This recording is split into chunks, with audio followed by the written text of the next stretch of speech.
La Cité européenne des scénaristes présente... La scène d'ouverture d'Anatomie d'une chute, la demande donc de Justine Triet, c'était de mixer trop fort en fait la musique. Le compagnon de Sandra Hüller qui a cette action alors qu'il fait des travaux à l'étage de mettre une musique trop forte, on a vraiment mixé de nombreuses fois cette scène parce que on est à la limite du défaut technique. Donc ça se jouait à rien quoi. Les mixeurs et le scénario.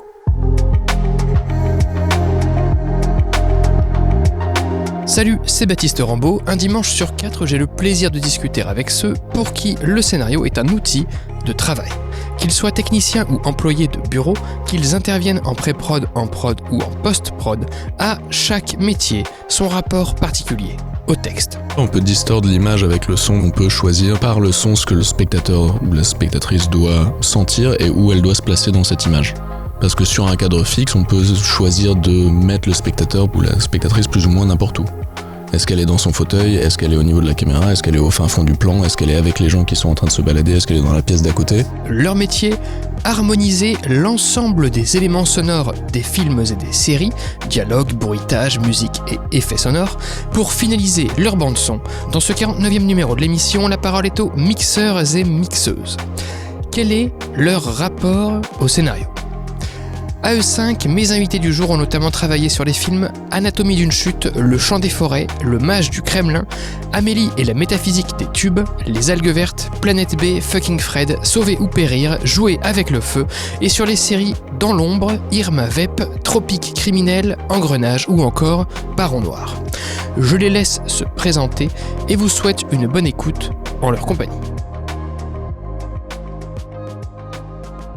Mais d'abord, métier technique oblige, voici un peu de contexte au cas où pour bien comprendre l'échange qui va suivre. Avancez dans l'épisode si vous connaissez déjà.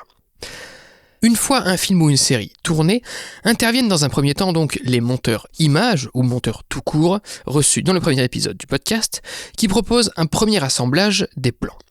À partir de là, plusieurs métiers de la post-production interviennent avec, pour la partie sonore, les compositeurs, reçus dans le 4e épisode du podcast, qui créent la musique originale, ainsi que les monteurs son et monteurs paroles, reçus cette fois dans le 41e épisode du podcast, qui assemblent et enrichissent les éléments sonores, dialogue, bruitage, musique et effets. Et enfin, tout ce travail sonore termine dans les mains de mes invités du jour, les mixeurs et mixeuses, qui assurent la cohérence artistique et technique de cet assemblage sonore pour livrer la bande-son finale qui accompagnera l'image. Si la frontière entre monteur son d'une part, puis mixeur d'autre part, est de plus en plus poreuse, on va y revenir, les mixeurs prennent traditionnellement en charge 3 choses. D'abord, le prémix, qui consiste généralement à nettoyer les défauts techniques des prises de son, réverbération indésirée, bruit de bouche, ambiance sonore envahissante, étouffement des micros sous les habits des comédiens, etc., pour en assurer l'intelligibilité, qu'on les entende clairement. Il s'agit donc, le prémix, d'un travail sur ce que mes invités appelleront les directs pour son direct. Autrement dit, toute la matière sonore directement héritée du tournage, surtout les dialogues, aussi certains bruitages. Et si les sons d'origine, les directs, se révèlent trop détériorés pour être pré-mixés, alors les comédiennes et comédiens seront conviés à ce qu'on appelle des post-synchronisation, où ils rejoueront a posteriori en studio certains dialogues pour remplacer, modifier ou ajouter des répliques après coup. Une fois donc première étape, les sons directs prémixés, les mixeurs harmonisent, deuxième étape, l'ensemble de la matière sonore, le cœur de leur travail, avec notamment un jeu sur 4 choses, les niveaux, les filtres, les acoustiques et la spatialisation. Les niveaux, c'est-à-dire la puissance sonore. Est-ce que chaque élément est plutôt discret ou plutôt puissant ? Les filtres, c'est-à-dire les fréquences. Et là, on parle d'aigu et de grave, pour par exemple rendre plus sourd un son qui viendrait d'une autre pièce. Ensuite, les acoustiques, vous entendrez même le verbe acoustiquer, consistent à donner le sentiment que le son provient de tel environnement sonore, plutôt d'un salon, ou plutôt d'une voiture, ou plutôt d'un parc, via un jeu cette fois essentiellement sur la nature et l'importance de la réverbération. Acoustiquer un son, c'est notamment jouer sur sa réverb. Vous entendrez par exemple aujourd'hui l'expression « musique de source » pour décrire une musique qui provient d'un élément du film dont sa source est dans l'histoire, type un personnage qui joue d'un instrument, par opposition à la musique de fausse, pour décrire une musique qui est ajoutée, extérieure à l'histoire, type ajoutée par le compositeur. Eh bien, jouer sur l'acoustique d'une musique contribue à donner le sentiment qu'elle sort effectivement de la pièce où se trouvent les personnages, musique de source, plutôt que d'avoir été plaquée à l'extérieur sur le montage pour accompagner l'action, musique de fausse. Et enfin, quatrième et dernier outil principal des mixeurs dans l'étape de mixage, la spatialisation, qui consiste à répartir chaque son entre vos différentes enceintes à vous, spectateurs. Par exemple, les dialogues qui sortent droit devant vous depuis l'enceinte centrale, les ambiances sonores tout autour de vous qui vous immergent, certains effets d'impact dans le caisson de basse qui vont faire vibrer votre fauteuil physiquement, ou certains bruitages ponctuels émanant d'un côté ou de derrière vous, suivant leur provenance dans le film par rapport à l'image. Donc je reprends les mixeurs généralement pré-mix les directs, puis mix via notamment des outils de niveau, de filtre, d'acoustique et de spatialisation. Et enfin, troisième et dernière étape, une fois le mixage terminé, il génère le master. On parle de mastering ou de masterisation, à savoir un fichier sonore final et complet du film ou de la série, suivant les normes associées au support de diffusion. Le master pour le cinéma n'aura donc pas les mêmes paramètres que celui pour le DVD ou que celui pour les plateformes ou pour la télé. Là, on rentrerait dans de la technique un peu rébarbative, on n'en parlera pas aujourd'hui.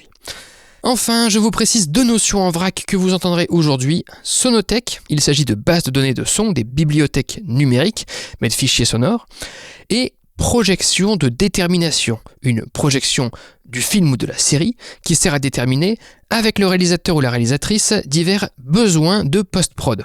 On peut faire par exemple une projection de détermination de la musique, visionner le film dans son entièreté pour établir où on ajoutera de la musique, une détermination de la post-synchro, visionner le film et lister quels dialogues seront à refaire, ou plus largement une projection de détermination artistique, qui, pour les mixeurs, consistera à se demander avec le réal quelle approche de mixage pour chaque scène on va avoir. Les anglo-saxons parlent de spotting session, projection de détermination. Vous savez tout, il me reste à vous rappeler que les formations professionnalisantes S comme scénario de la Cité européenne des scénaristes se poursuivent. Rendez-vous sur s-com-scénario sans accent.com si vous souhaitez apprendre ou approfondir le métier de scénariste. Lien en description. Sur ce, place aux mixeurs et mixeuses enregistrés en avril 2026 dans les locaux du studio parisien de post-production Polyson. Merci à eux pour leur accueil. Je m'appelle Fanny Weinzapflen, je suis mixeuse et je fais aussi de la prise de son. Le dernier projet, c'était une série télé qui s'appelle Les Aventurières, réalisée par Léa Fazer. Alors moi, je suis Aymeric Dupas, je suis aussi mixeur. Le dernier projet que je suis en train de finir, ça s'appelle Camarades, c'est une série pour Arte. Ok. J'ai mixé un film qui s'appelle Amélie, la métaphysique des tubes, qui est sorti l'année dernière, et puis un autre film qui s'appelle Les Enfants de la Liberté, qui n'est pas encore sorti là. Voilà. Je suis Olivier Guanard, donc je suis mixeur. Je viens de finir le film de Arthur Harari qui s'appelle L'Inconnu, Sélectionné en compétition officielle au Festival de Cannes. Je suis Lucien Richardson, je suis mixeur. Je suis en train de finir le mixage de Poppy ou l'État sauvage, film de Audrey Bauduin. Ok. Et j'ai fait le film d'Alexander Murphy Au-delà de Katmandou qui est sorti le mois dernier. Et enfin, je suis Anne-Laure François, je suis mixeuse. Je fais beaucoup de télévision, moi, de fiction, télé. Récemment, Tom et Lola, et du documentaire pour le cinéma aussi. Et actuellement, je viens de finir une nouvelle série pour TF1 qui s'appelle Nora et Jill, les aventures de Nora et Jill. Première question, à quel moment de la production intervient votre métier, donc en tant que mixeur? Où en est le scénario en général quand vous intervenez? Le scénario, il est à la poubelle depuis longtemps, en général. Ok. Au moment où on rencontre un peu les équipes du film, enfin en particulier le réalisateur ou la production du film, on est quand même amené à le lire. Mais au moment où on commence à travailler, en fait, c'est un peu devenu l'adulte d'un enfant ou d'un ado qu'on n'a plus envie de voir, quelque part. Enfin, ça s'est transformé. T'es arrivé sur le scénario quand même. Oui. Après, parfois, on est engagé alors que le film, il est déjà tourné ou on n'était pas au courant de son existence. Enfin, il y a différents moments où on est engagé. Le parcours classique, c'est en effet le moment où le film, il est mis en production. Donc, on est à l'étape du scénario et du coup, on va lire le scénario et avoir un échange avec notamment le réalisateur ou la réalisatrice. Alors moi, très très peu en télévision, Ok. Autant dire qu'on n'a absolument pas le temps. Des fois, on est sur le projet depuis longtemps, mais c'est rare qu'on lise les scénarios. Et puis moi, personnellement, je préfère pas les lire pour être complètement neuve quand je vais en projection de détermination, pour avoir vraiment un regard complètement neuf et savoir ce que je comprends, ce que je comprends pas. Et je peux éventuellement le lire après, ce qui m'arrive rarement parce que j'ai peu de temps. Pour moi, le scénario qui m'arrive, il vient surtout du montage. En fait, c'est surtout la réécriture qui a été faite au moment du montage. Ouais. J'ai tendance, quand on me donne un scénario papier, à pas vouloir le lire, parce que la première fois que je vais voir le film, qui en général c'est une projo quand le montage est assez avancé, j'ai envie d'avoir une virginité totale sur la compréhension de ce que je vais voir. J'ai remarqué que quand j'ai lu le scénario, je vais pas forcément réussir à identifier les nœuds là où il y a encore des problèmes narratifs, des choses qui marchent pas. Et du coup, mon avis sur le film, à part être déçu ou parce que c'est pas à la hauteur de ce que j'avais imaginé ou c'est pas comme j'avais imaginé, finalement, je vais plus difficilement pouvoir apporter quelque chose dans mon regard à cette projection-là. C'est de la peur en fait aussi de comprendre un truc qui en fait ne se comprend pas au niveau de... Voilà, et de mon expérience, de plus en plus, les contraintes de production, de budget restreint, qui du coup en général se traduisent par des tournages qui sont toujours plus courts que ce qui serait nécessaire, font qu'on va sacrifier des choses déjà même avant de tourner, et puis après au moment du tournage on va encore sacrifier des choses, et du coup quand les monteuses ou les monteurs récupèrent les rushs, ils ont une matière qui est parfois pas si proche que ça de ce qui était écrite, et donc ils vont réécrire vraiment potentiellement une histoire qui est plus ou moins éloignée de l'histoire d'origine, y compris avec des ajouts de texte, des changements de certaines répliques, un changement sur la structure même de l'histoire qui peut être assez important. Ce que je peux apporter dans cette première projection de montage, c'est un œil neuf sur ce qui marche et ce qui marche pas, ou à l'inverse, on va me poser la question, mais ça, est-ce que tu as bien compris? C'est des tricks qui ont été trouvés pour que le nouveau scénario fonctionne. Le fait qu'on lise un scénario ou pas sur un projet, ça dépend aussi de la relation qu'on a avec le réalisateur ou la réalisatrice. C'est-à-dire, par exemple, il y a des réalisateurs et des réalisatrices avec lesquels je travaille sur plusieurs films, quoi. Ouais. On peut m'envoyer plusieurs versions de scénario, mais ça, c'est quand on a un rapport assez proche. Évidemment, il y a une fraîcheur quand on lit pas le scénario et qu'on le découvre au montage, mais de toute manière, j'ai l'impression que ce qui existe dans le scénario, ça dépend encore des films, mais il y aura de toute manière des choses qui auront changé, et moi, ça me plaît assez de voir justement ce qui reste, comment je peux être surprise, quoi. Et si ça tient toujours, entre guillemets. Parce que toi, en plus, t'es sur le tournage au moment où il se tourne, comme t'es aussi preneuse de son à côté. Bah là, par exemple, je suis en tournage d'un film de Léa Fazer que je vais mixer, mais en novembre prochain. Donc, j'ai fatalement été, on m'a envoyé différentes versions du scénario. Je vois déjà, ça rejoint ce que tu dis, ce qui est, avant même qu'on tourne, déjà coupé pour des raisons de budget. Je vois les rushs tous les jours. Donc, de toute manière, quand on travaille sur un film, même que au mixage, c'est difficile d'avoir du recul, quoi. C'est, je pense, ce qu'on cherche aussi souvent. Mais c'est pas forcément évident. Il y a quand même des intérêts du coup à être là en amont, à voir le cheminement qui est fait. Oui, tout à fait. Et ça dépend aussi à quel moment de la production on peut être contacté. Il y a des films où on m'appelle et le montage son a même déjà été fait.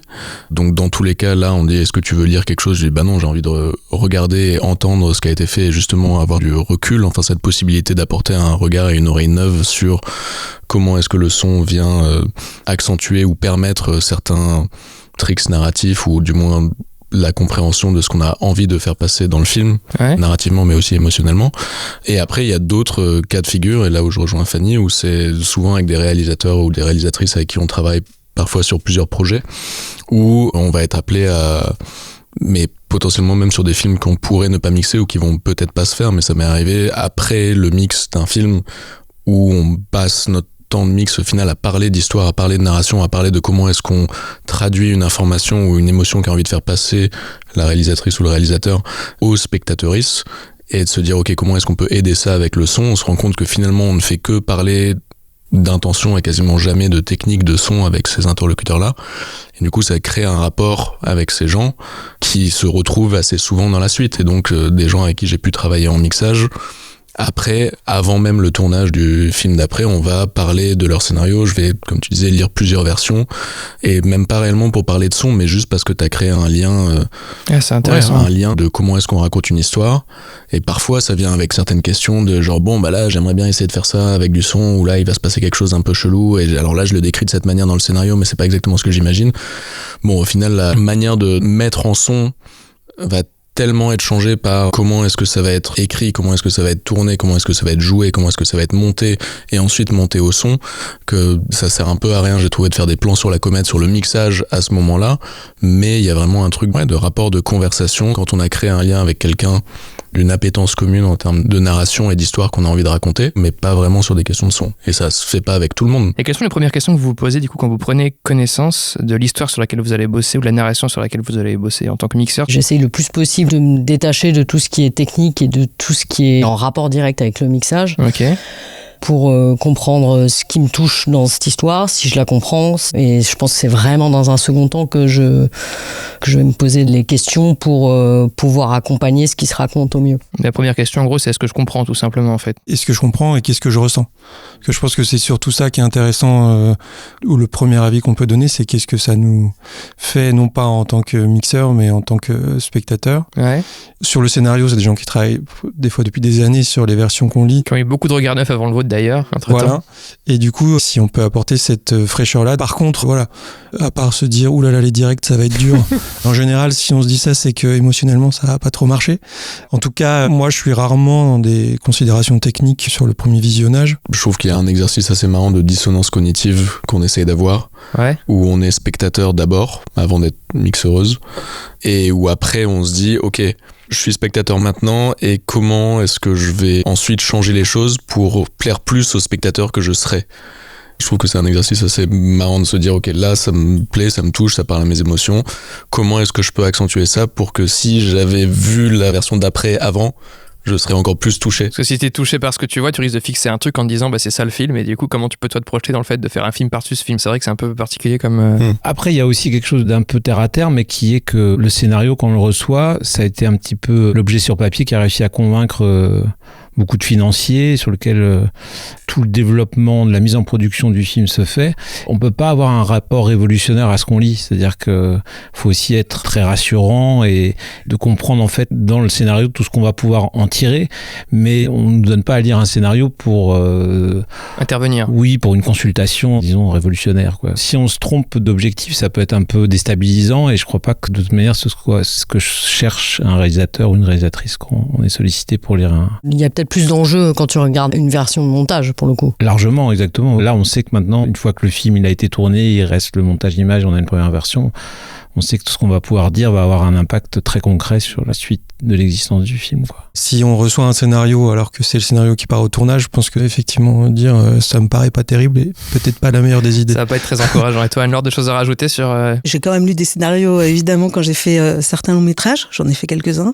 Je peux m'interroger sur, d'abord, je vois le nombre de séquences, parce qu'on m'interroge aussi sur le temps de mixage, des fois. Donc ça peut donner aussi une indication, un peu. Et puis après, sur des séquences, enfin, des fois, il y a une phrase dans le scénario, mais qui peut engendrer une journée entière de mix, par exemple.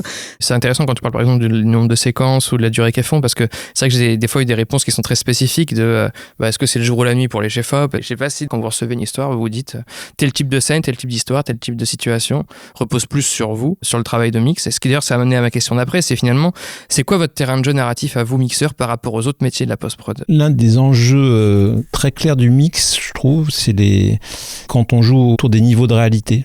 Ouais.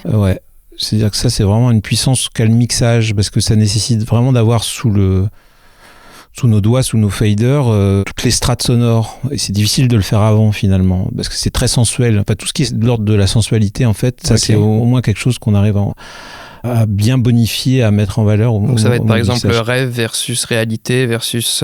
Oui, mais dans des choses justement avec toute la subtilité qu'il peut y avoir, où on peut être assez vite dans le mauvais goût ou alors dans l'élégance. Et ça, c'est vraiment cette manière de faire apparaître, disparaître les choses, et le dosage, la manière qu'on a d'appuyer les choses, parce qu'on a plusieurs sources possibles. C'est pas mal peut-être de rappeler à peu près les sources qu'on manipule. C'est-à-dire qu'évidemment, il y a ce qu'on appelle des directs qui sont l'enregistrement des voix globalement sur le plateau de tournage, qui sont complétés plus tard par des enregistrements de post-synchronisation avec des ajouts même d'ambiance aussi, de figurants souvent. Après, on a des bruitages qui viennent compléter ce son direct. Il y a des ambiances et des effets qui sont montés par les monteurs son. Et il y a tout l'aspect musical aussi qu'il y a souvent dans les films, que ce soit une composition ou de la musique de source. Enfin, après, il y a plusieurs statuts de la musique. Et donc, c'est la circulation entre toutes ces strates sonores qui font qu'un mixage peut vraiment donner du relief à la perception d'un film, et c'est avec ça qu'on joue finalement. Mais quand tu parles des niveaux de réalité, par exemple... Par exemple, là, dans le film d'Arthur Harari, Thierry, parce que évidemment je l'aime bien en tête puisque je viens de le terminer, c'est que lui joue tout le temps avec ça sur toutes les scènes. Un personnage se réveille au fond d'une cave, va marcher à travers une fête et s'en va dans un taxi, mais il y a 1000 façons de le faire véritablement. Est-ce qu'on entend ses pas? Est-ce qu'on entend sa présence? Est-ce qu'on entend les interlocuteurs qu'elle croise? Est-ce qu'elle va entendre cette fête? Est-ce qu'elle l'entend pas? Est-ce qu'on entend la fête mais sans jamais entendre la personne qui se réveille dans sa chambre et qui finit dehors? On fait des expérimentations. À la fois, il y a la vision initiale aussi qui apparaît dans le scénario. C'est vraiment quelqu'un qui a des visions, que ce soit sonore ou visuelle.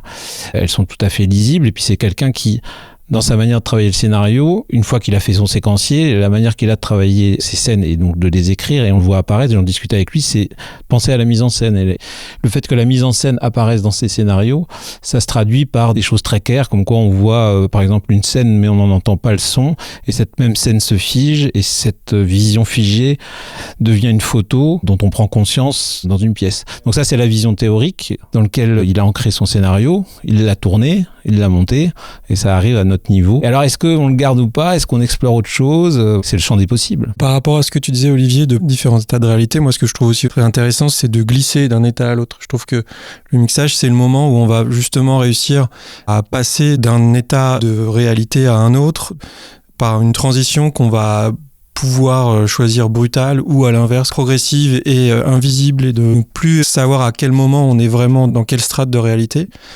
La relation qu'on a avec les monteurs son qui historiquement était très...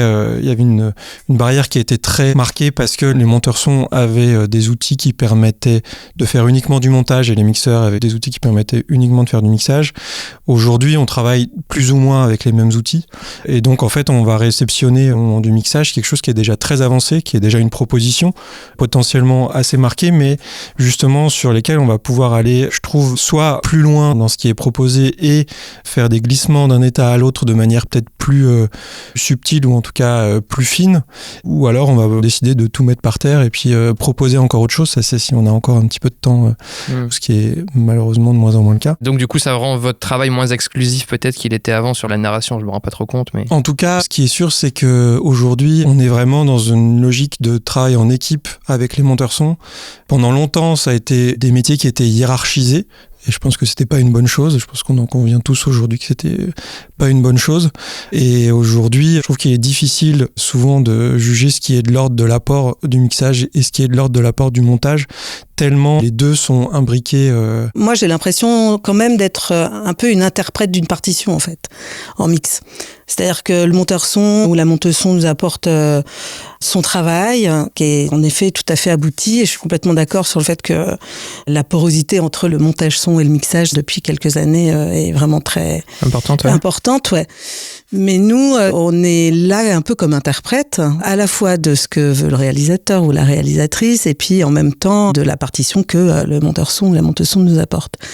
Il y a ça, et puis j'ai l'impression qu'on est aussi vachement dans une dynamique et dans une rythmique au mixage. C'est là qu'on peut apporter quelque chose un peu en plus par rapport au montage son qui est déjà très abouti, enfin qui est complètement abouti même.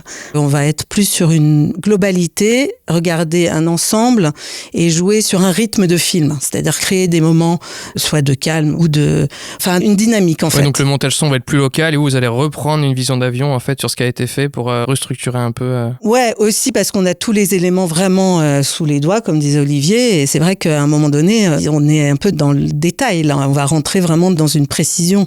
C'est-à-dire que nous, on va aller décider est-ce qu'on veut entendre cette voix ou pas, est-ce qu'on veut que la musique soit très présente ou pas, ou, enfin bon, après ça c'est un peu simplifié parce que c'est plus subtil que ça, mais je pense que à notre niveau, avec l'image en grand, dans l'auditorium, l'écoute très précise, on peut travailler sur la longueur du film. C'est juste ce que tu dis, même si on a parfois en tête l'image du mixage comme quelque chose justement de beaucoup plus précis et beaucoup plus local, mais c'est vrai qu'on doit avoir aussi une vision du rythme du film dans son ensemble et des mouvements dont tu parlais aussi.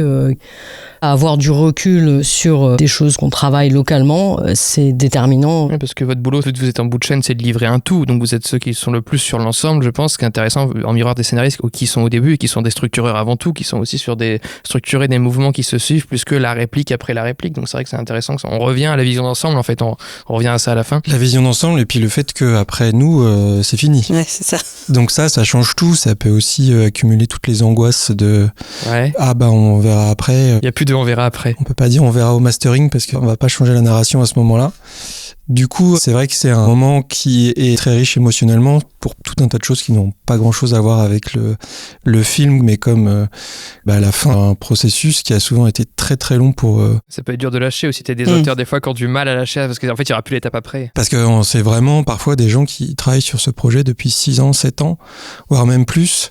Et le dernier jour, on fait stop et là, c'est vraiment la fin. Une petite chose à laquelle ça m'a fait penser, alors ça c'est du coup plus le local que l'ensemble, mais si j'essaie de réfléchir à une des choses qu'on peut réussir à faire au mixage et que j'ai du mal à imaginer un peu dans les autres sphères, on va dire, c'est la multiplicité des points de vue qu'on peut donner, enfin des points de vue qui sont en fait des points d'écoute, mais les points d'écoute dirigent le point de vue ou peuvent se permettre de diriger le point de vue, dans les scènes où on peut décider de changer ces points d'écoute et donc de vue avec une flexibilité qui me semble bien plus grande que dans certaines des autres étapes de construction du film. On peut laisser le spectateur dans son point de vue de spectateur, on peut le mettre dans le point de vue de la caméra, on peut le mettre dans le point de vue de tel ou tel personnage, dans le point de vue plus ou moins omniscient du réalisateur. Là où j'ai l'impression qu'en tant que lecteur d'un scénario, on a du mal à être autrement que soit dans son point de vue de lecteur, soit dans le point de vue omniscient de la personne qui écrit le scénario. Il y a un truc de projection, je me mets à la place de cette personne qui écrit et qui sait ce qu'elle écrit. Comme empreinte narrative, pour le coup, c'est énorme, parce que choisir le point de vue... Oui, parce que le point d'écoute prévaut sur le point de vue. Si on entend une voix qui est lointaine avec un personnage qui est proche, pour nous, il est loin, on se dit pas qu'il est proche, alors que pourtant, l'image est... Donc le son est peut-être plus fort que l'image sur ce point-là. En tout cas, on peut distordre l'image avec le son de ce point de vue-là, et on peut choisir, mais ça revient un peu à tout ce qui était évoqué avant, tu vois, ta scène avec ta personne qui se réveille, qui traverse une fête, et qui revient à des choses parfois très très locales, et donc on peut être chirurgical sur des choses très petites, mais qui du coup rejoignent dans une vision d'ensemble, parce que c'est un peu toujours le truc principal, c'est de se dire la dynamique, c'est à la fois instantané et aussi la dynamique sur l'heure et demie ou plus de films qui sont, je dirais, plutôt de la dynamique émotionnelle et la dynamique de sensation, et de se dire ok, à ce moment-là, est-ce que j'ai envie de réinterroger par le son ce que le spectateur ou la spectatrice doit sentir et où elle doit se placer dans cette image. Parce que sur un cadre fixe, bon, cadre en mouvement c'est un peu différent, mais sur un cadre fixe on peut choisir de mettre le spectateur ou la spectatrice plus ou moins n'importe où. Est-ce qu'elle est dans son fauteuil? Est-ce qu'elle est au niveau de la caméra? Est-ce qu'elle est au fin fond du plan? Est-ce qu'elle est avec les gens qui sont en train de se balader? Est-ce qu'elle est dans la pièce d'à côté? Ça va se traduire par un timbre différent, une résonance différente. C'est quoi les outils du coup? Enfin, juste qu'on puisse se projeter un peu sur comment tu vas la faire sonner plus lointaine, la voix. Les couleurs, les niveaux, et peut-être des questions de résonance de pièces et de reverb et de choses comme ça, mais c'est... Et choisir quelle source on entend. Oui, c'est parce ça. que par exemple, si on a envie de donner l'impression d'être à l'intérieur, s'il y a énormément de sources extérieures censées être fortes et qu'on les met pas fort, voire même qu'on décide de les supprimer complètement, on va se mettre à raconter quelque chose qui est complètement différent. Et c'est vrai que ça arrive parfois, pas non plus tous les jours, mais en mixage, de changer complètement une séquence. C'est-à-dire d'avoir, par exemple, une séquence où tout était extrêmement fort, ou je sais pas, une séquence de fête avec de la musique très fort, et puis de fur et à mesure du travail, on se retrouve à changer complètement les équilibres. Et alors que l'écriture originelle, c'était de vouloir transmettre cette émotion en faisant ça, en faisant complètement l'inverse, on va encore plus réussir à retranscrire l'émotion. En changeant complètement la scène, on retrouve l'émotion qu'on voulait à la base. Ouais, on arrive à être fidèle à ce qui était probablement l'émotion de départ, mais en ayant un résultat qui est complètement différent. Mais du coup, c'est un travail de gomme, c'est-à-dire que le monteur son avant vous, il a forcément mis tous les sons et c'est vous qui retirez ce que vous voulez enlever en plus de les renaturer, ou est-ce que des fois même vous en rajoutez de votre côté du coup pour, par exemple, si on est dans la tête de la personne mais qu'on voudrait des battements de cœur et qu'ils n'y étaient pas là, vous allez les rajouter, donc est-ce que vous remettez de la matière quand même derrière? Le monteur son est toujours là en mix. Ok. Donc si jamais il y a... en tout cas, on aimerait. Oui, on souhaite. Théoriquement. C'est de plus en plus difficile avec les contraintes budgétaires. Mais normalement, c'est pas un colis qui est livré devant la porte et nous, on le récupère et on... C'est pas, il y a tous les sons et vous choisissez ce que vous en faites. C'est un prolongement d'un travail. C'est un dialogue surtout avec... Collaboration avec le monteur son sans cesse, quoi. On n'est pas tout seul à mixer tout d'un coup. Heureusement. Et surtout... c'est nous qui touchons les machines, mais c'est avant tout la réalisatrice ou le réalisateur qui fait le mixage. Nous, on transcrit les intentions, mais ce sont rarement nos propres intentions qui sont... même si parfois on va pouvoir aussi ajouter des idées qui n'étaient pas là originellement. On est vraiment dans une collaboration totale. Ça dépend de la marge artistique aussi qui vous laisse, j'imagine. Et quand vous l'avez, cette marge artistique, du coup, quels sont les aspects du récit sur lesquels vous aimez bien prendre appui pour penser votre approche sonore? Parce qu'on a parlé par exemple du point de vue, on a parlé par exemple des niveaux de réalité. Est-ce qu'il y a des choses sur lesquelles vous vous accrochez dans ce qui se passe, où vous dites je vais partir de là pour composer? C'est peut-être se dire à quoi sert cette séquence-là. qu'est-ce qu'elle raconte, comment elle va servir le film à l'endroit où elle est. Et les réponses, je veux dire, une fois que tu vas plonger dans la scène, est-ce que ça va être par exemple le personnage, l'état du personnage, est-ce que ça va être l'intrigue, est-ce que ça va être les enjeux, est-ce que ça va être le lieu, est-ce que ça va être... En fait, c'est des données un peu logistiques de l'histoire, sur quoi vous prenez appui, ça je veux dire. Il y a un aspect, comme tu dis, qui est un peu analytique de qu'est-ce qu'il faut raconter. Et après, il y a aussi, je trouve, quelque chose d'un peu instinctif. Quand on regarde une séquence, moi j'ai l'impression que on entend déjà un résultat. Et après, on va essayer de courir après ce résultat, voir si ce qu'on a un peu senti instinctivement déjà pourrait être quelque chose qui fonctionnerait. Ça m'arrive, moi, des fois, de dire, là, j'ai envie d'essayer quelque chose. En général, ça se fait pas en un geste, il y a besoin d'un peu de temps. Donc là, on dit personne n'écoute, j'ai besoin de quelques minutes. Et qui fait que on n'est pas complètement remplaçables les uns par rapport aux autres parce qu'on a tous notre sensibilité qui peut intervenir dans ce genre de situation. C'est pas une méthode transposable, c'est vrai que quand je vais chercher des méthodes un peu comme ça, c'est vrai que moi c'est très théorique ce que je demande et peut-être vous avez trop d'expérience pour revenir un peu à la théorie. Je pense que le centre quand même de tout, c'est le direct en général. Pas sur tous les films, mais il y a quand même une première problématique qui est comment on traite le son direct. Ouais. En général, on commence tous plus ou moins par faire un prémix parole, soit sur tout le film, soit sur la séquence. Le prémix parole, quand on en fait, c'est un passage où on va en général travailler que sur les sons directs et les bruitages. En gros, tous les sons qui sont vraiment très spécifiques à ce qui se passe dans l'image sur les actions des comédiens. On va avoir soit du travail de nettoyage, soit du travail de niveau très fin. On va aller corriger les défauts de prise de son, on va aller corriger les couleurs, aussi bien sur des considérations artistiques que des considérations techniques, parce que les micros HF étaient placés sous les vêtements, donc du coup ils sonnent très étouffés. Et tous ces gestes-là, en général, on va le faire en faisant des boucles. Donc c'est ça qui peut être parfois assez fatigant, et c'est pour ça que certains font le choix de faire cette phase de travail dissociée du reste, parce que comme ça, on va travailler en général sans la présence de la réalisatrice ou du réalisateur, ou alors il va passer à certains moments. Ça permet ensuite, quand on passe en mix final, de pouvoir aller plus vite, parce qu'on n'a pas toutes ces considérations techniques. Partie nettoyage en fait. Voilà, partie nettoyage ou de calage, c'est là qu'on va choisir toutes les acoustiques, ça peut parfois prendre un peu de temps.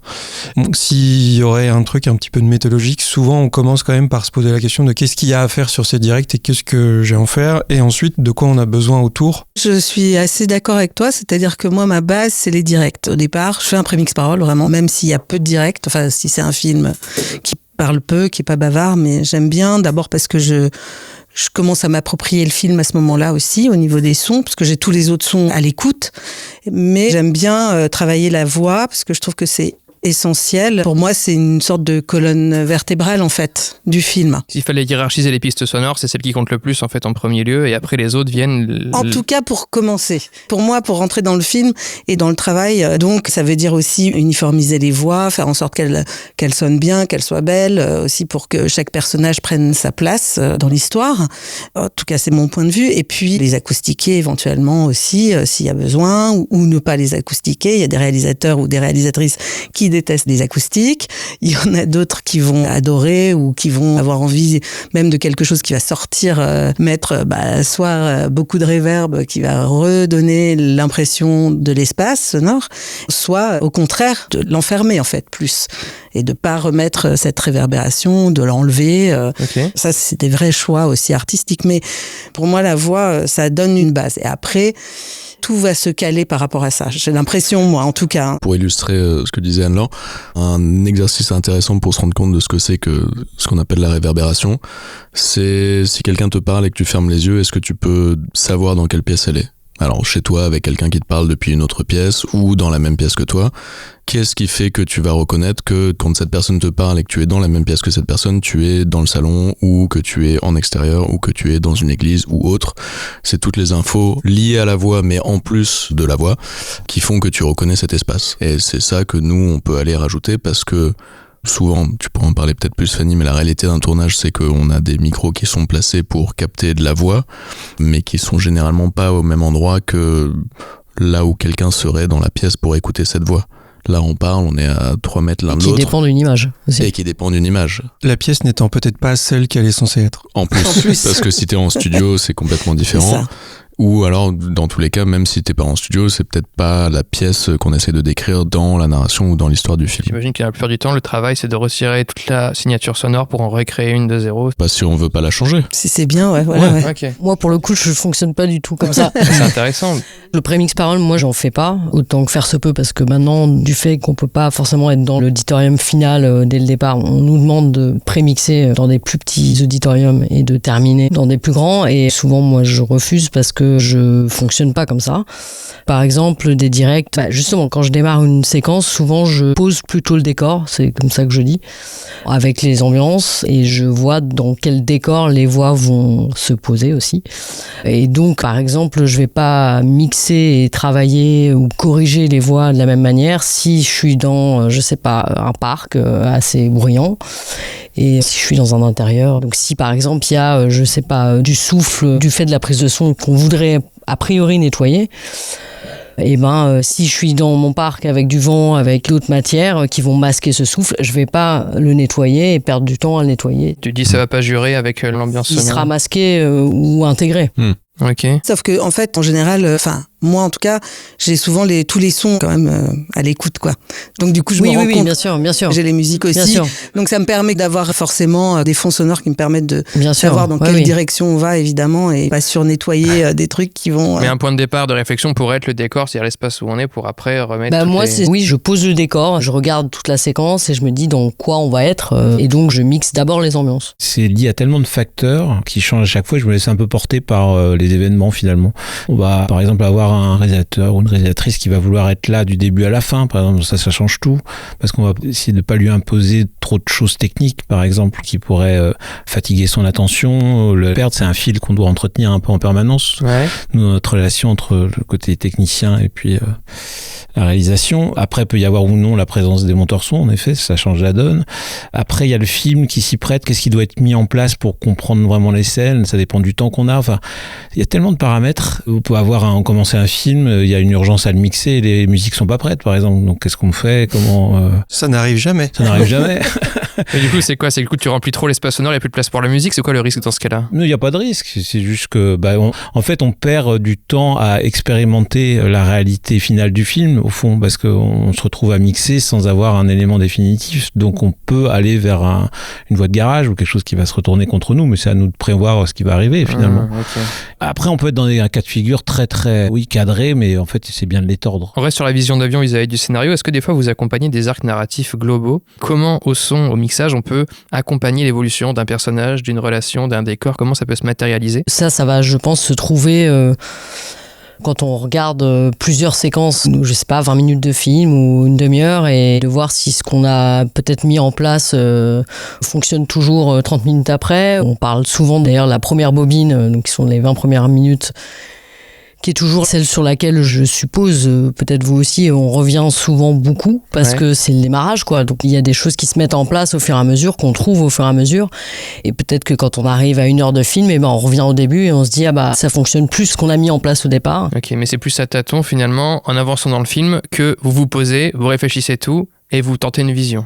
Pas forcément, mais j'ai l'exemple d'un film que j'ai comixé avec un mixeur chinois qui s'appelle Zhang Yang, qui s'appelle toujours Zhang Yang. Et en fait, lui, c'était tout à fait étonnant l'approche qu'il avait, et c'était une vraie leçon, quoi. C'est-à-dire que lui, déjà travaillait sans automation, ce qui est quand même assez impressionnant, et parce qu'il voulait donner une couleur à chaque scène. L'automation, c'est quelque chose de très important en mixage, c'est-à-dire que ça s'appelle maintenant ce qu'on appelle le total recall, c'est-à-dire que le moindre geste que l'on fait est mémorisé, c'est-à-dire qu'on fait quelque chose, une action, on ouvre un potentiomètre, on met une certaine valeur, on spatialise le son. Tout ça pendant la lecture du film. Donc le film est en mouvement, donc on fait ça de manière synchrone au film. On fait stop, on fait un retour arrière par exemple, on refait lecture, et là ça reproduit exactement ce qu'on vient de faire. Au rythme où vous l'avez fait face à l'image. Exactement. Ok. Et donc lui il faisait sans ça. Et lui, ce qui est très particulier, il faisait ça parce qu'il venait de la musique. Et en musique, en fait, ils font souvent du mix sans automation, c'est-à-dire ils ont des pistes, la basse, ils donnent une couleur, mais il n'y a pas d'évolution au sein du morceau. Et en fait, c'était dingue parce qu'on avait plus de 1000 pistes dans la session de mixage, parce qu'en fait, chaque séquence, il rendait actif seulement les pistes qui correspondaient à la séquence qu'on est en train de mixer. Mais alors c'est là où c'était important pour la couleur, justement, c'est qu'il changeait totalement l'environnement de traitement du son selon les séquences, parce qu'en fait c'est un film qui balayait une 30aine d'années de la Chine, donc c'était histoire de pas s'ancrer dans une seule couleur parce qu'on a un environnement technique donné, et c'est globalement à 99% ce qu'on fait sur tous nos mixages, c'est-à-dire qu'on part d'un environnement technique avec certains types de reverb, etc. et on va faire tous nos films à peu près avec ça, quoi. Et lui, il avait cette approche qui était quand même assez géniale, quoi, de se créer un environnement qui est propre à la séquence. Et qui est adapté au fait que c'était plusieurs époques aussi, c'est-à-dire que c'est adapté à... Aussi, mais c'était quand même une démarche super forte à faire, très bordélique et infernale, ingérable, mais c'était quand même extraordinaire, quoi. Okay. Voilà. Ouais, c'est intéressant. Donc c'est une façon de gérer le mixage sur la durée, par exemple. C'est une façon de faire. Ouais. Ça arrive dans des films qui est des personnages qui interviennent via des dispositifs particuliers, par exemple des conversations téléphoniques ou via des visioconférences ou des trucs comme ça.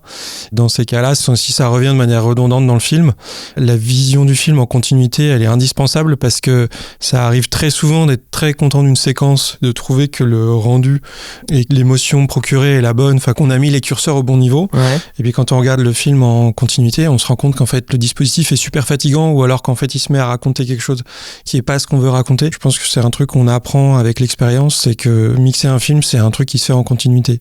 On peut avoir mixé toutes les séquences de manière parfaite. Et quand on regarde le film en entier, en fait, c'est nul. Ou ça peut fatiguer, comme tu disais, le fait d'avoir tout mixé de la même façon fait qu'on entend la même chose de la même façon tout le long, ou peut-être on peut se lasser, ou peut-être être... Ouais, ou par exemple, l'évolution du personnage qu'on a voulu transmettre de manière théorique, séquence à séquence, finalement, ça ne fonctionne pas réellement. Okay. Ou à l'inverse, on sent qu'il n'y a pas assez d'évolution. Mais comme disait Fanny, c'est à rebours du coup, c'est en revenant après dessus que tu retravailles. Et surtout en regardant le film en entier, ou en tout cas en gros tronçons. Et c'est pour ça qu'avec les temps de travail qui diminuent, on a tendance à perdre cette possibilité d'essayer des choses, puis ensuite de regarder le film en continuité, et de se rendre compte de ce qui marche, de ce qui marche pas, de recommencer, puis de re-regarder le film en continuité. J'ai un exemple d'un téléfilm, mais où justement j'avais pas beaucoup de temps, puisque c'est le principe de la télé. C'était un téléfilm qui se passait en mer, entièrement en mer, c'était un Vendée Globe. Donc une course en solitaire. Et là, il faut construire tous les univers, mais très différents selon, évidemment, le point de départ et puis la traversée de l'océan Indien, la météo, les différentes régions du monde. Et en même temps, c'est quand même quelqu'un qui est tout seul dans son bateau, qui vit des tempêtes, des moments de calme, et tout ça. Et... Okay. Comment tu gardes une continuité sur le personnage, comment tu gardes une vision d'ensemble, alors que tu as plein de choses très spécifiques à mixer aussi, quoi. Ouais, donc évidemment que chaque séquence raconte une émotion du personnage. Et puis ensuite, à un moment, toujours pareil, il faut regarder tout le film. Et puis, c'est aussi pour ça que pour moi, le prémix parole, il me permet surtout d'être seul à ce moment-là et de pouvoir vraiment rentrer dans le film. Et après, j'ai plus à m'occuper trop des paroles. Et comme ça, avec le réalisateur, qui n'est pas là au moment des prémix paroles, ou la réalisatrice, je peux vraiment travailler sur des séquences entières et voir sur des bobines ou sur des continuités qui sont beaucoup plus constructives, à mon avis, justement dans la dynamique. C'est quoi la dernière situation qui vous a demandé d'être particulièrement créatif dans votre mixage ? Moi, dans la série que je viens de finir, il y a beaucoup de moments où justement on va rentrer dans la tête des personnages, ou en tout cas on fait des glissements entre ce qu'est la réalité et ce qu'ils en perçoivent. Donc là, on peut faire ce qu'on appelle des bulles, c'est-à-dire des moments où la perception du reste est différente. Donc on va jouer sur des effets de filtrage ou de réverbération ou de niveau, ou tout un tas de choses. Et là, dans la série que je viens de faire, il y en a quand même, ça revient à plusieurs reprises. Et du coup, c'était intéressant de voir comment réussir à gérer ça sans que ça devienne systématique. Il y a notamment un des épisodes dans lequel on passe constamment de la réalité à des voix off intérieures de ce que se disent les personnages par rapport à la situation, qui parfois est en décalage assez important, donc ça crée des effets assez intéressants. On peut très vite passer d'un truc qui est très sensible et très beau à quelque chose qui l'est franchement pas du tout. Ou qui est cartoon, ou qui est... Ouais, ou qui est très cliché. Donc c'est des moments où effectivement il y a des vrais enjeux de mixage qui sont en général assez amusants et intéressants à faire. Ok, on revient un peu aussi sur les niveaux de réalité dont parlait tout à l'heure Olivier. Ouais. Moi, je crois que la scène qui m'a le plus mis de défi dans ma petite carrière de mixeur, c'est la scène d'ouverture d'Anatomie d'une chute. Ouais. Parce que la demande donc de Justine Triet, c'était de mixer trop fort, en fait, la musique. Qu'on ait du mal à entendre les voix. Oui, c'est ça. On a vraiment mixé de nombreuses fois cette scène parce que on est à la limite du défaut technique. En plus, ça lance le film, donc on peut vraiment se dire, mais qu'est-ce que c'est que ce film mal mixé, quoi, quelque part.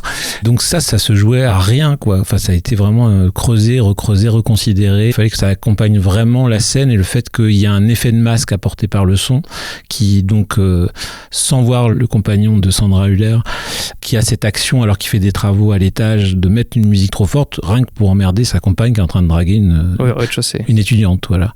C'était quand même déjà écrit au scénario, hein. C'était une volonté antérieure au mixage. Donc fallait vraiment honorer ce pari-là et c'était vraiment difficile en fait. Ce qui est intéressant, c'est que je me demandais si on a aussi ce genre d'exemple, c'est pas forcément une scène qui en elle-même est abstraite ou créative, non. Mais en fait c'est un défi aussi de mixage à votre endroit. Ouais. Dès qu'on touche un peu aux limites, j'ai l'impression de ce qui pourrait être un problème technique.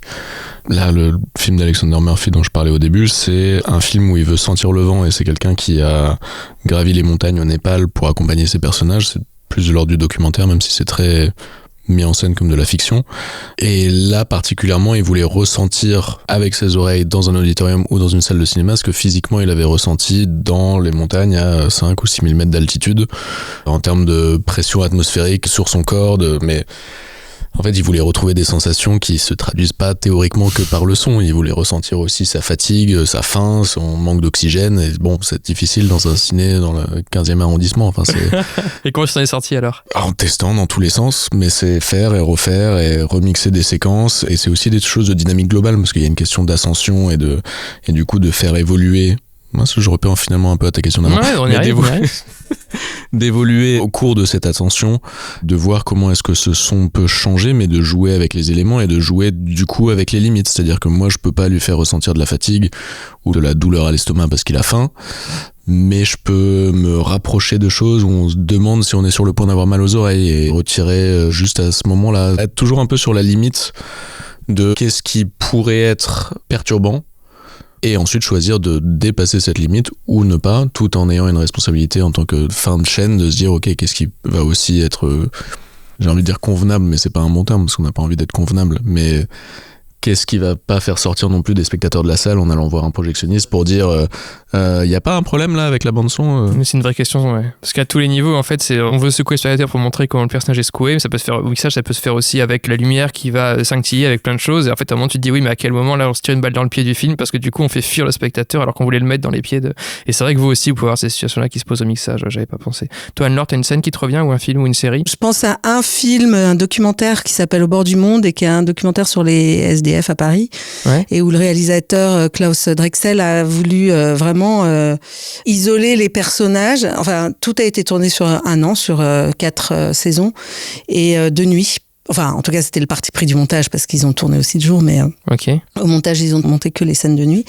Mais dans des décors parfois ultra bruyants. L'ouverture du film, c'est Jenny assise place de l'Étoile et Klaus voulait que la ville soit une ville quasiment fantomatique pour remettre le personnage vraiment au centre de c'est des cadres fixes tournés en scope et là le son a vraiment une grande importance d'un point de vue narratif et c'est vrai que la difficulté déjà de nettoyer tout d'avoir une voix qui sonne, mais en même temps qui soit très très nettoyé par rapport à toutes les voitures. Puis après, on a rajouté des voitures, mais designées, on va dire. Hein. C'était vraiment des fantômes qui passaient. Il y en avait beaucoup parce qu'il y en a beaucoup à l'image, mais qu'on les entende quasiment, vraiment comme des fantômes, quoi. Okay. Comme du vent.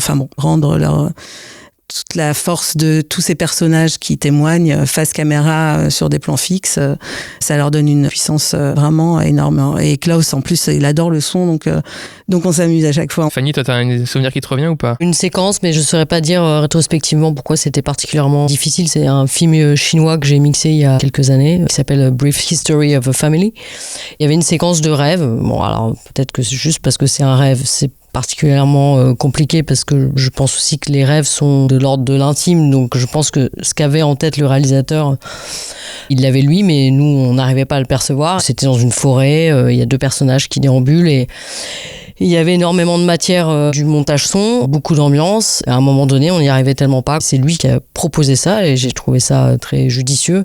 On a tout éteint et puis chaque son a été remonté un par un et puis on a recomposé la séquence de zéro, un par un. De zéro, voilà, avec lui. Et je pense que c'était le seul moyen parce que moi j'y arrivais pas, la monteuse son non plus, on n'arrivait pas à percevoir ce qu'il voulait ressentir et raconter avec tous les sons qu'elle avait montés.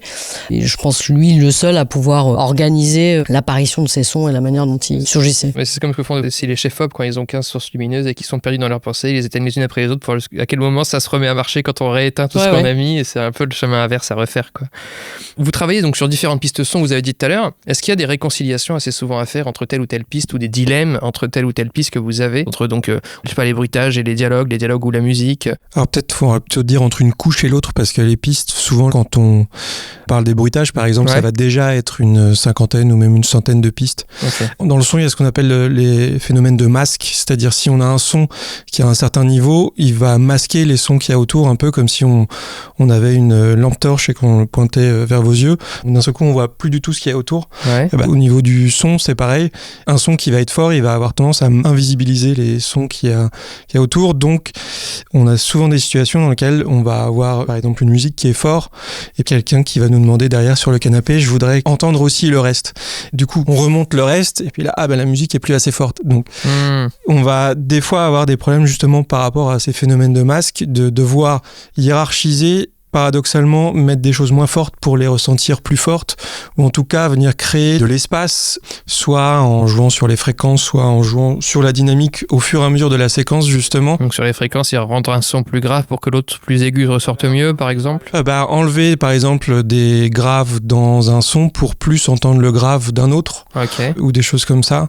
Ça fait partie des fois des choses où on doit pas forcément faire ce qui nous est demandé, mais trouver des moyens pour réussir l'intention, mais qui n'est pas forcément ce qui nous est demandé directement. On a tendance à oublier qu'au cinéma, on est dans une forme, en tout cas le spectateuriste va se retrouver dans une forme d'écoute, j'aime pas employer ce mot, mais passive. À savoir, en tant que spectateur, on va prendre ce qui est donné par le mix. Ce qui n'est pas le cas dans la réalité. C'est-à-dire que quand t'es dans une soirée et que t'es en train de parler avec quelqu'un ou que t'es dans la rue, ton attention, et donc ton attention sonore, va être portée vers ce qui t'intéresse.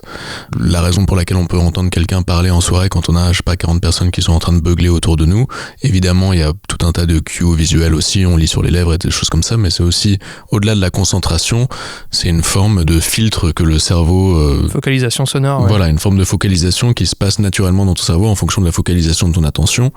Et ça, c'est des choses qu'il faut qu'on triche du coup au mixage. C'est la même raison pour laquelle on peut être perdu et arrêter d'écouter une conversation alors qu'il n'y a pas de raison pour laquelle on se met à écouter la conversation des gens à côté de nous. Mais tout d'un coup, on l'entend pas plus qu'avant, mais on est concentré dessus et c'est des choses qu'on va du coup se mettre à percevoir plus qu'à entendre. C'est la différence entre entendre, percevoir et écouter. Et je pense que c'est là-dessus où au mix on joue vachement sur justement ces trois couches du coup de réalité sonore d'une certaine manière. De dire, ok, le spectateur ou la spectatrice de cinéma sait pas si elle doit entendre, percevoir ou écouter. Et du coup, globalement, on se met dans une position d'écoute totale, on espère, si elle est attentive, cette personne.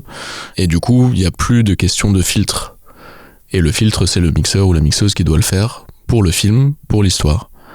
Et donc ça passe par justement des questions de filtrage, des questions de jouer avec le masquage qui peut être quelque chose qui nous embête, mais qui peut aussi être absolument génial pour justement masquer volontairement des choses qu'on n'a pas envie tout à fait d'entendre, ou des choses sur lesquelles on veut pas porter notre attention, ou simplement pour dire au spectateur, là, je laisse masquer cette chose parce que t'es pas censé être en train de l'écouter. En gros, c'est recréer la focalisation qu'on ferait dans le monde réel, et donner l'illusion à la personne qui regarde le film qui est en train de se focaliser, alors que c'est vous qui la focalisez, parce que c'est pas le même système d'écoute que dans le monde réel, quoi. Okay. En fait, la démarche active qui est faite par l'auditeur dans la réalité, c'est nous qui la programmons en faisant le mixage. Donc c'est en faisant fonctionner leur cerveau à leur place.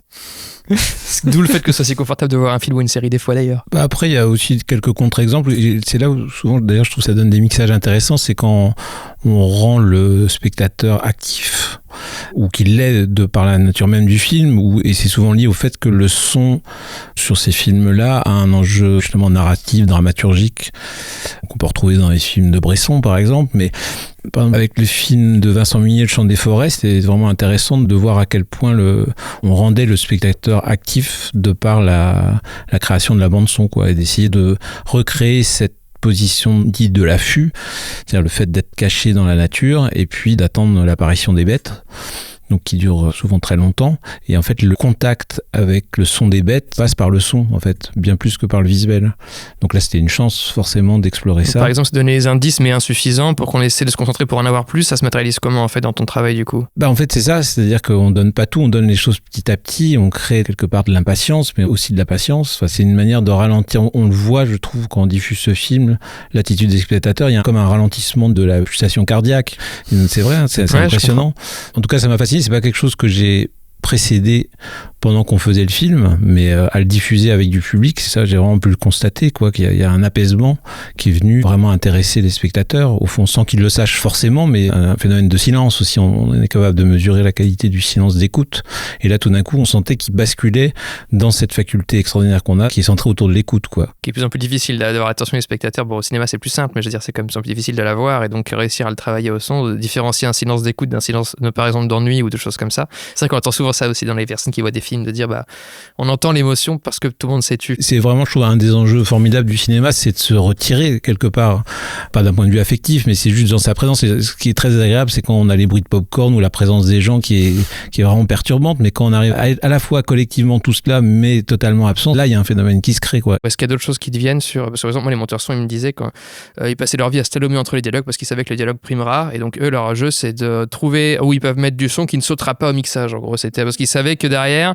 si ça effleure une voix et que s'il y a une réplique qui est un tout petit peu perdue, ne serait-ce qu'en clarté, et ben c'est que leur idée sonore qui était super, et ben elle va sauter. Donc je sais pas s'il y a là c'est un peu le dilemme un peu évident, mais d'autres couches sonores qui rentrent un peu en dilemme. Bon, moi par exemple en télé, évidemment, là on est dans le summum du dialogue en priorité, de beaucoup de musique, donc ça c'est vraiment parfois très pénible. Parce que tu vois, il y a moins de place pour le reste, c'est ça ? Bah oui. Ça veut dire que, surtout en télé, on est sur un tout petit haut-parleur, tout le monde n'est pas super équipé. Bref, c'est vrai que le montage son, enfin tout le travail de montage son, alors moi c'est vrai que des fois j'essaye de dire que peut-être qu'une scène elle n'a pas besoin de musique parce que on a enfin construit quelque chose avec le montage son, et ça peut permettre aussi de faire exister la séquence, les comédiens aussi, de les laisser vivre sans une musique qui est omniprésente. Qui pousse toutes les émotions. Ouais, enfin, en tout cas sur certaines séries que je fais, il y en a beaucoup trop de musique. Sinon j'ai un autre exemple, un long métrage que j'ai mixé il y a quelques temps aussi.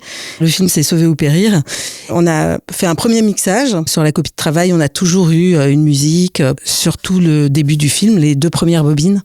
Et après on entrait dans un incendie, donc 20 minutes d'incendie, puis ensuite on arrivait dans un hôpital, et puis après c'était toute la reconstruction Et en fait, le film a été remonté 3 mois après, donc une fois que le mix était terminé, ils l'ont un peu raccourci. Et le réalisateur me dit, je crois qu'en fait, il faut qu'on enlève la musique sur toutes les 2 premières bobines pour rentrer dans l'incendie. Et là, on attaque avec une musique et le feu et tout. Bon, alors. Ça faisait trop de narration sonore d'un coup. Et ben c'était super, c'est-à-dire qu'on a enlevé la musique, on était tellement dans leur action de tous les jours, de pompiers qui intervenaient, on était vraiment presque dans du documentaire. Et ensuite on est arrivé au niveau du passage à l'incendie. Bon, et puis là c'était aussi compliqué parce qu'il y avait la musique, toutes les différentes pièces qui brûlaient, les pompiers qui se parlent. Après il y a la spatialisation aussi qui permet quand même aussi de faire passer beaucoup plus de choses, quoi. On peut encore parler du fait de mettre un son plus à droite, plus à gauche, devant ou derrière que le cinéma. Ouais, voilà. Et ça répartit aussi l'intensité sonore, et donc ça peut aussi permettre de faire passer certains sons, quoi. Et après, il arrive de travailler aussi des fois sur des projets sur lesquels l'absence de matière sonore au moment du montage a soit donné envie de mettre beaucoup de musique pour combler le vide, ou de faire aller les choses très vite, et d'un seul coup avec le montage son on n'a plus du tout la même perception du temps, ou ce que la musique voulait raconter est déjà raconté par le son. Et c'est vrai que ça arrive parfois sur des projets d'enlever beaucoup de musique au mixage, voire même de provoquer des changements de montage sur des séquences, de rallonger des séquences, parce que avec ce qu'on a réussi à mettre en place au son, on raconte exactement ce que la scène devait raconter, mais de manière plus pertinente, ou de manière en tout cas plus subtile, ou par rapport à la continuité, parce qu'on a eu beaucoup de musique dans le film, ou alors parfois des séquences sur lesquelles la sensation de vide qui faisait qu'on passait vite au plan d'après, on l'a plus du tout, voire même on a l'impression d'un truc beaucoup trop sec, parce que là on avait une respiration par une ambiance ou par tout un tas de choses que le montage son et le mixage ont ajouté. On a l'impression que les choses vont trop vite. Ouais, une grande quantité de bruit, de son donne le sentiment que les choses vont vite, une moins grande quantité de bruit donne le sentiment que les choses vont lentement, et donc ce qui est intéressant c'est que c'est la musique qui arrive trop tôt, elle prend trop de place, si elle arrive trop tard elle a plus de place en fait. Ouais, ou en tout cas dans l'idée, mais dans un monde idéal il faudrait faire un montage son un mixage et puis ensuite retourner au montage. Il faudrait faire les allers-retours en fait pour ajuster. Ouais, et après il y a beaucoup de films de gros budget, de films qui n'ont pas de problème de moyens, dans lesquels le montage son commence assez tôt justement pour pouvoir s'alimenter. Je sais que sur les grosses productions américaines où il n'y a pas de problème de budget, du coup les choses peuvent être beaucoup plus fluides dans ces trucs-là. Après, en sachant que les changements de montage pendant notre travail, c'est ce qu'on déteste le plus parce que ça nous fait perdre énormément de temps, et en même temps si ça fait gagner au film, on adore ça. Mais après ça me parle, ce que tu me dis, bon là c'est très personnel, mais j'avais fait un projet de film où j'attendais la musique d'un pote et en attendant je remplissais de bruitage partout. Dès que je voyais un pas, un bruit, un mouvement, j'en devenais obsessionnel, et donc au bout d'un moment tu te dis mais en fait pourquoi je le fais, est-ce que ça a un sens narratif? Et c'est vrai que la question de remplir le vide sonore alors qu'il y a d'autres couches justement à faire exister, c'est vrai que vous êtes aussi là pour arbitrer à la fin et dire ça va le mettre, ça on va pas mettre et tout. C'est vrai que c'est des vraies questions. Après tout dépend aussi comment la musique est composée, comment le travail entre le compositeur et la réalisation se fait. Est-ce que très souvent quand même il y a des musiques, des maquettes qui parfois même restent des maquettes jusqu'à la fin, sont livrées au montage image a priori, donc il y a quand même le montage se fait avec les musiques a priori dans l'idéal, et après ce qui arrive au mixage c'est les musiques enregistrées qui sont plus les maquettes. Alors parfois justement on est tellement habitué à ces maquettes qui sont montage image qu'on y revient et qu'il y a quelque chose qui n'existe plus dans ce qui a été refait, une émotion, voilà, et donc quand même ça donne l'idée de ce que ça va être, voire même ça reste comme ça. Ok. Comme on est écouté par les scénaristes, est-ce qu'il y a un peu des stéréotypes sonores dont vous vous êtes lassé? C'est-à-dire vous arrivez sur une scène ou un scénario, on vous fait raconter tel effet de telle façon avec tel son, vous dites encore cette façon de faire. Le battement de cœur. J'allais le dire. Ah. Le gros coup suivi du Larsen et qu'il faut tout casser. Et t'es tout en silence et que ça... Ah oui, genre le personnage qui se prend un coup et on entend qu'il n'entend plus, c'est ça? Ouais, l'acouphène. Ok. Le micro qui l'arsène dès que quelqu'un parle dans un micro aussi, c'est pas mal ça. Et en même temps, je dis ça, mais dans la série que je viens d'avoir, il y avait un battement de cœur et il était super. Et un Larsen, à un moment où quelqu'un parlait dans un micro, et le monteur son trouve que c'est le meilleur son du film. Et je suis pas loin d'être d'accord avec lui. Donc comme à toutes les questions, on va dire la réponse c'est ça dépend. C'est plus des trucs de montage son, non, finalement, avec lesquels on compose. Ça peut être des effets d'étouffer des choses, comme ce que tu disais tout à l'heure, c'est-à-dire quand je sais pas, il y a un personnage qui se sent pas bien ou qui se perd ou un malaise ou je sais pas, mais comme finalement c'est quand même quelque chose qui se passe quand on fait un malaise physiquement, donc ça serait reproduire ce qu'on imagine être la perte de connaissance, voilà, ouais. Ou le rêve. Ou le rêve, ouais. Avec une belle réverbe. Ouais, oui. C'est comme l'effet sépia pour les flashbacks côté étalonnage. C'est ça. Quelles sont les remarques que soit vous faites le plus au réalisateur, soit les réalisateurs vous font le plus au sujet du mix et plus largement de l'histoire? Là, faut pas écouter. Ah. Et on écoutera dans 5 minutes. Ça, c'est un truc que que j'essaye de dire beaucoup parce que en fait souvent quand on fait des actes de mixage, ça se fait pas en une passe, ça se fait plutôt en 2, 3, 5, 10 passes. Ce qui dit passe, c'est-à-dire qu'on va regarder la séquence. Ce qui est très compliqué, c'est quand on commence à faire quelque chose, que le résultat est loin de ce qu'on veut faire et qu'on a déjà une remarque sur « Ah non, c'est pas ça ». Je suis d'accord, c'est pas ça. Ok, mais c'est un vrai sujet aussi parce qu'aujourd'hui, avec le numérique, c'est vrai que moi j'ai plein d'amis. Le fait d'être dans une grosse boîte, ils ont accès à tous les films actuellement en tournage payés par cette boîte via des labos ou autres. Et donc n'importe quand, n'importe qui peut donner un avis sur un projet qui est en construction, alors que je trouve que c'est un moment où oui, mais ça va pas rendre comme ça. Et cette espèce des personnes où, quand tu leur appelles des gens qui leur disent c'est pas encore bien, ou il faut plus ci, ou il faut plus ça, qui peuvent demander des reshots alors que en fait c'est pas encore la version finale. Enfin, je sais que c'est un truc de créatif qui est assez. D'autres phrases qui vous viennent, que vous formulez ou que vous entendez beaucoup en salle de mix? Le pendant inverse, qui peut être attends, j'écoutais pas. Et où au final c'est un peu ce truc qu'on veut, c'est une écoute passivement active ou l'inverse.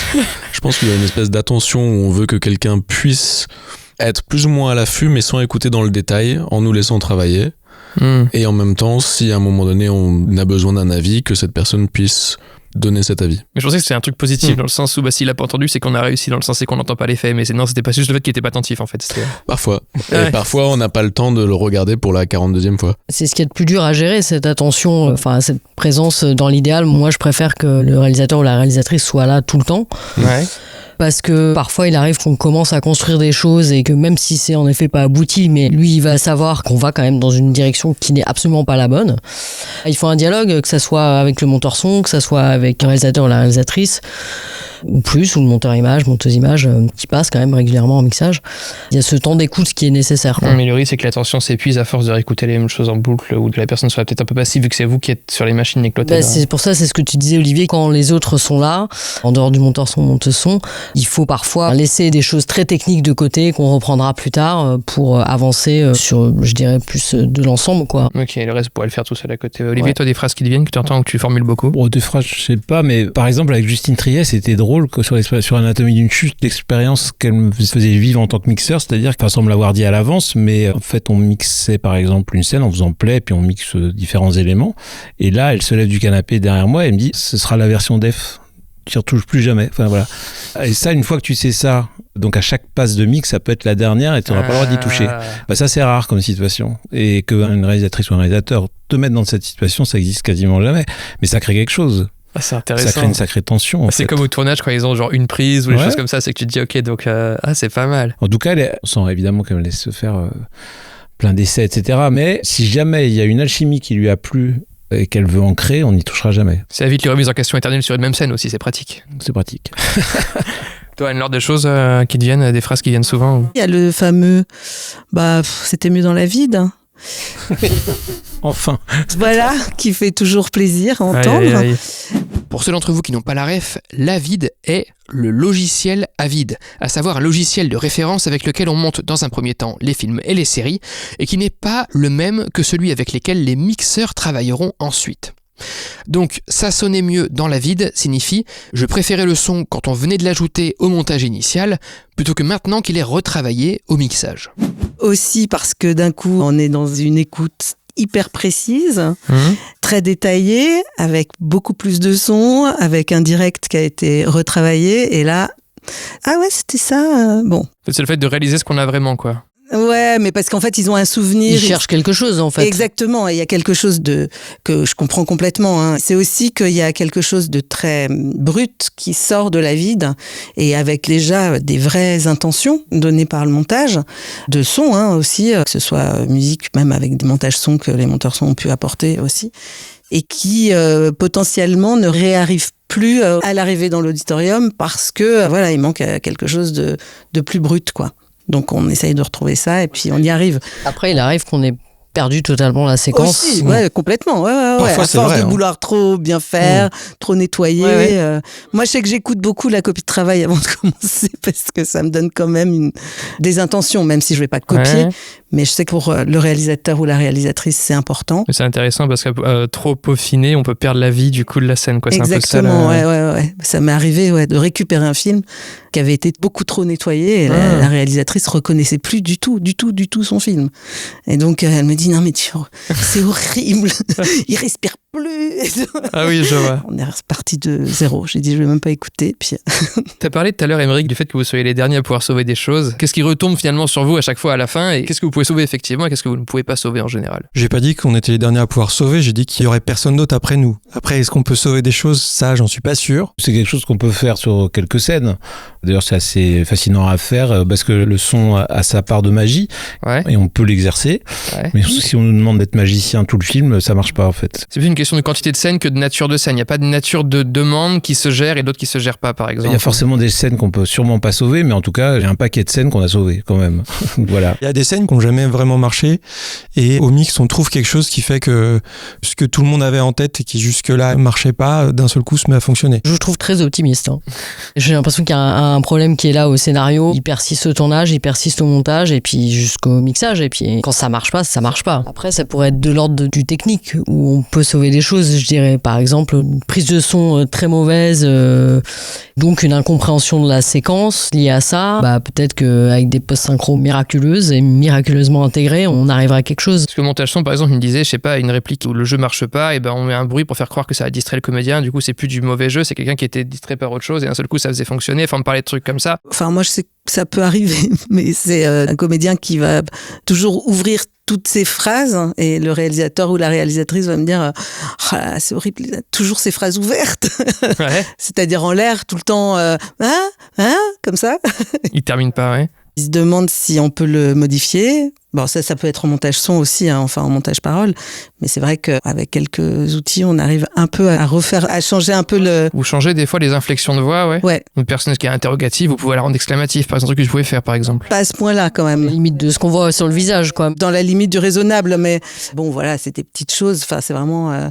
c'est pas une petite chose, du coup, c'est important mais bon, quand on peut le faire. Et puis pas surtout, quoi, parce que... Disons que sur le jeu des comédiens, on peut quand même... Oui, alors ça, évidemment, aider. mais là, on rentre aussi dans la post-synchronisation, donc après aussi dans l'intégration des post-synchro qui a été complètement reconstruit et refait, quoi. Parfois, il y a des réalisateurs, réalisatrices qui cherchent une intention de jeu complètement différente de ce qui a été tourné et donc qui demandent aux comédiens de jouer autre chose, en post-synchro. Souvent, j'ai l'impression que ce qu'on sauve au mix, on le fait avant le mixage. C'est plus la position qu'on peut avoir en tant que mixeur ou mixeuse, où on peut être amené à visionner un film en cours de montage son, ou voire en cours de montage, et avoir une voix additionnelle, parce qu'on n'est pas les seuls, mais une voix additionnelle avec une forme de recul et une écoute extérieure. Et on peut être la personne, d'ailleurs c'est souvent le rôle qu'on peut avoir au moment des post-synchro, d'être présent aux déterminations, aux détections, voire même de les enregistrer, d'être la personne qui dit là, à ce moment-là, je crois pas à cette chose de jeu, là, je suis pas sûr de comprendre ce que cette personne dit, pas forcément que des questions d'intelligibilité, mais peut-être même d'écriture, des choses qui auraient besoin d'être changées. La réalité de les changer au moment du mix est peut-être plus rare, c'est plus notre participation qui va peut-être amener à un changement de montage ou un changement de prise ou un changement de qu'est-ce qui est enregistré en post-synchro ou pas, voire même un changement de texte si on changeait le montage mais avec quelqu'un de dos à qui on pourrait faire n'importe quoi, enfin dire n'importe quoi. Du coup, j'ai l'impression que ça va plus être, enfin en tout cas pour ma part, une position en bout de chaîne qui nous donne une forme de référence de recul, n'étant pas les mains dans le cambouis dans les étapes précédentes pour dire ah là j'aime bien mais ce truc là j'y crois pas particulièrement. Aussi parce que vous anticipez que c'est pas à votre étape plus tard que vous le réglerez, donc si vous le dites déjà là aux autres maintenant, c'est ils peuvent aussi cerner que c'est à ce moment-là qu'il faut le voir, quoi. Ouais. Qu'est-ce que vous pensez de la place que l'industrie laisse à votre rapport créatif en tant que mixeur dans la fiction? Ou comment vous l'avez vu évoluer avec les années? La place, moi je la trouve assez stable, on va dire. Ouais. Il y a eu un aspect générationnel très fort avec l'arrivée du numérique à la fin des années 90.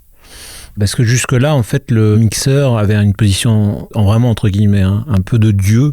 Ouais. Dans le sens du fait que c'était un peu la première fois où on pouvait vraiment écouter toutes les pistes son qui allaient faire la bande son dans son éditorium de mixage. Donc ils avaient énormément de pouvoir et énormément d'influence. Le lieu de mixage coûtait extrêmement cher, il coûte quand même toujours très cher. Ça a évolué dans un sens où l'appréhension de ce que sera la bande son définitive, maintenant on l'a bien plus tôt, parce que le montage son a énormément évolué. Le métier de monteur son existait dans les années 2000, mais il y a eu toute une génération de monteurs son qui font ce métier à part entière et qui sont plus historiquement des assistants des monteurs images qui font ce métier. Et c'est devenu aussi toute une gestion de sonothèque, de traitement audio, traitement audio qui a vraiment changé la face du métier. C'est pas seulement au moment du mixage qu'on gère tout ça. Voilà, ça a énormément changé. Okay. Ou plutôt, il y a déjà du mixage qui est fait au moment du montage son. On peut dire ça, ouais. Dans le sens où il y a du travail sur les niveaux, il y a du travail de spatialisation, il y a du travail sur les timbres.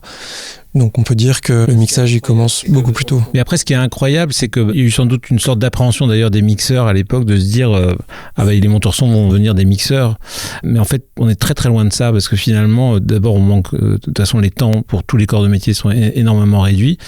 Et en fait le montage son il peut aller aussi loin qu'il veut. Le mixage, on n'a jamais assez de temps non plus. Donc de toute façon, on part de là où est arrivé le montage son, ce qui est extraordinaire. Il n'y a plus de retour en arrière, ce qui était le cas aussi de l'époque de la fin des années 90, où on perdait du travail quelque part, de spatialisation notamment. On pouvait en tout cas en perdre quand on allait débrancher la salle de montage son et qu'on allait l'installer dans un auditorium de mixage où on allait se brancher trou à trou dans la table de mixage. Enfin bon, ça devient très technique, mais... En tout cas, ce qui est passionnant, c'est que finalement, évidemment que ça s'est décalé un peu le rôle de chacun, mais ça n'empêche pas que c'est toujours aussi passionnant et le mixeur n'a rien perdu dans ce qu'il a à faire. Il a finalement plus de temps pour faire des choses encore plus intéressantes. Parce qu'on fait quand même beaucoup plus de choses aujourd'hui qu'on en faisait il y a 25 ans. C'est-à-dire que la quantité de gestes de mixage qu'on fait par jour, elle est délirante par rapport à ce qu'on faisait avant l'automation, par exemple. Alors, il y avait plus de gestes physiques quand on n'avait pas d'automation, mais si on écoute un film, une bande-son d'il y a 30 ans, elle paraît étonnamment pauvre par rapport à ce qu'on va faire aujourd'hui, même sur un film à très peu de moyens. Vous pouvez jouer sur plus d'éléments plus vite, quoi. Pauvre mais plus choisi. Ouais, c'est ça. Alors, je dis pas qu'elle est mieux. Pas parce qu'on fait plus que c'est forcément mieux. Ouais, Alors, je suis surtout pas dit je ça. comprends, non, je comprends. Mais c'est vrai qu'on fait quand même énormément de choses aujourd'hui. Vous pouvez vous amuser avec plus d'éléments, en fait, ouais. Et se perdre aussi, ouais. Et se perdre, ouais. Ils se perdent beaucoup. La méthode, je dirais pas qu'elle change beaucoup, mais les temps, l'argent fait que quand même la méthode est amenée à parfois être revisitée pour arriver au bout, quoi. On peut faire plus, mais en moins de temps, quoi. Mais c'est complètement con parce qu'en fait, ça coûte pas très cher le son. Même c'est ridicule le prix que ça coûte au fond par rapport au budget d'un film, et il y a clairement un sous-investissement comme il y en a aussi sur la recherche et développement du côté du scénario par exemple. Dès que les producteurs investissent dans le son, ils en sont quand même toujours contents pour le film, quoi. Ouais. Le temps c'est vraiment de la qualité, c'est aussi simple que ça. Donc après moi je peux mixer un film en un jour, hein. C'est pas en soi un problème, mais tout le monde, enfin c'est pas moi. C'est-à-dire que ça ne pose aucune difficulté, mais par contre voilà, si on veut avoir de l'ambition artistique, il faut du temps. Ce qui se passe dans le cinéma se passe aussi finalement en télé. On est resté quasiment sur les mêmes temps de mix. Ok, parce qu'avec l'arrivée des plateformes et toute la concurrence, je me suis dit que c'est plus professionnalisé par rapport à ce que ça a pu être avant. Le gap était plus grand, je me rends pas compte. Non, après les plateformes, c'est sûr qu'il y a plus de temps, mais aussi parce qu'on nous demande beaucoup plus de répartition des sons. C'est technique finalement. C'est plutôt technique. Plus en plus de projets qui vont finir à la télévision ou sur les plateformes, et moi c'est plus un truc lié aux normes, BU, R128, tous ces trucs-là, je sais plus exactement de quand ça date. Plus on va vers des choses qui vont se retrouver sur des télés et sur des plateformes, et toutes les plateformes avec chacune leurs normes et chacune leurs espèces de règles spécifiques, plus on a des limitations dans ce qu'on peut faire artistiquement. Et après, il y a certaines chaînes de télé qui sont plus ou moins flexibles sur ces normes, mais qui sont quand même des lois européennes dans le cadre de la télé. Et il y a un peu parfois une forme de frustration dans le mix à se dire... si on fait le mix pour le cinéma et pour l'expérience émotionnelle des spectateuristes dans une salle noire, obscure, fermée, pour laquelle ils sont là exclusivement, c'est pas forcément toujours le même mix, et on va se permettre des choses parfois légèrement plus extravagantes, c'est pas forcément le terme, mais un peu plus excessives ou un peu extrêmes. Perturbantes, comme je disais tout à l'heure. Perturbantes, ou des choses qui sont plus fortes, plus dynamiques, ou plus douces, plus légères, parfois très très fines, parfois à la limite de l'audible, et pour vraiment aller creuser des choses dans l'émotion. Là où les normes du coup de diffusion peuvent nous limiter, et d'avoir en amont ces informations de normes peuvent nous dire là, est-ce que ça sert à quelque chose que je mixe de cette manière-là, cette séquence-là, parce que je sais que quand je vais la masteriser pour la télé ou quand elle a repassé à Netflix, il va falloir que je change complètement mon mix de cette scène, et est-ce que ça vaut vraiment le coup? Ouais, ça vous pré-censure, ok. Merci à tous les 5 pour vos réponses. Merci. C'est à toi. Les mixeurs et le scénario, c'est terminé. Merci encore à Olivier, Fanny, Emeric, Anne-Laure et Lucien pour leur participation. Merci encore au studio de post-prod Polisson pour l'accueil de l'enregistrement. Et bien sûr, merci à vous pour votre écoute.